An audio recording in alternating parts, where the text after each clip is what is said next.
It's Wednesday morning. அன்னைக்கு பார்த்தீங்கன்னா, husband வந்துட்டு ஒர்க் விஷயமா வெளியூர் போயிட்டாங்க.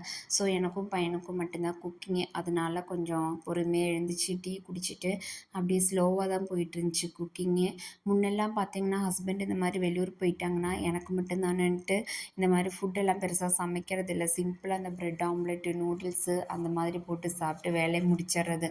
ஒரு ஆளுக்கு தானே என்னடா பண்ணுறதுன்ட்டு ரொம்ப சோம்பேறியா இருக்கும். ஆனா, இப்ப நம்ம யோகி குட்டி இருக்கிறனால அவனுக்கு நம்ம டைமுக்கு ஃபுட்டு கரெக்டாக குடுக்கணுன்ட்டு ஒண்ணு ஒண்ணு பார்த்து பார்த்து செஞ்சுட்ருக்கேன். அன்னைக்கு என்னான்னு பார்த்தீங்கன்னா, மொச்சை குழம்பு, ரசம், அவரைக்காய் பொரியல் தான் பண்ணியிருந்தேன். அப்படியே குக்கிங்கும் முடிச்சுட்டு கிளீனிங்குமே கையோட முடிச்சாச்சு. அதுக்கிடையில என்னடா யோகி சவுண்டவே காணோமேன்னு வந்து பார்த்தா, அவன் பாட்டுக்கு ஒரு ஓரமா சைக்கிள்ல உட்காந்துட்டு இருந்தான். ஸோ, கொஞ்ச நேரம் அவன் கூடயுமே டைம் ஸ்பெண்ட் பண்ணிட்டு, மார்னிங் பிரேக்ஃபாஸ்ட்டுக்கு மாவு இருந்துச்சு. ஸோ, தோசை ஊத்தி சாப்பிட்டுட்டு அப்படியே பிரேக்ஃபாஸ்ட்டையும் கம்ப்ளீட் பண்ணிட்டோம். இனி லஞ்சுக்கு பார்த்தீங்கன்னா, சாதம் மட்டும் வச்சுட்டோம்னா அந்த வேலையும் முடிஞ்சிருச்சு.